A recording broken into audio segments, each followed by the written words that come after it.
میرا ایک شاگرد ہے کراچی میں، اس کے مسجد کے ساتھ ایک عورت تھی، وہ لڑکیاں سپلائی کرتی تھی، کس قدر بدترین کام۔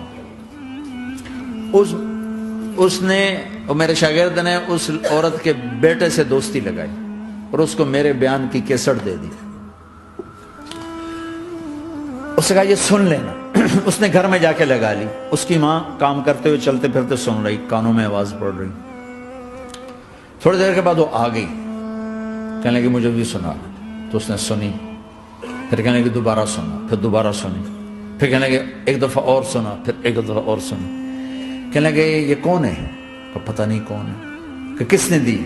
کہ یہ مولوی صاحب جو مسجد کا، اس نے دی۔ تو اس نے بیٹے کو لیا اور مسجد کے دروازے پر آ کے، لوگ تراویح پڑھ کے نکل رہے تھے، انہوں نے کہا میں یہاں کے امام سے ملنا چاہتی ہوں۔ تو آ گیا، امجد نام ہے اس کا۔ کہا مولوی صاحب یہ کیسٹ آپ نے دی ہے؟ کہا جی۔ یہ کون ہے؟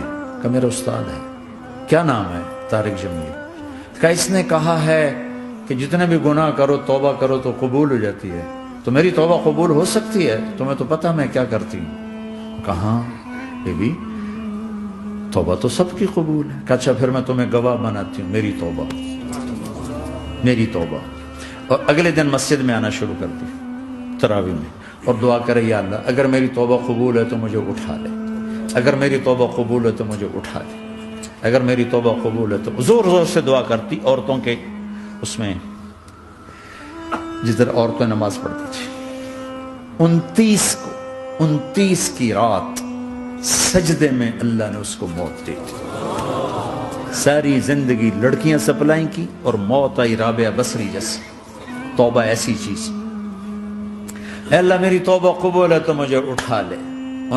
29 کی رات سجدے میں اللہ نے اس کی روح کو قبض کی۔ تو میرے بھائیوں بہنوں، جتنا مجمع آپ موجود ہو، جتنا اس کے ذریعے سے سن رہا ہے، آج توبہ کر لیں۔ پتہ نہیں نہ جانے بلا لے پیا کس گھڑی، پتہ نہیں رب کا بلاوا کب آ جائے، تو ہم توبہ کر اور اپنے مالک کو راضی کر۔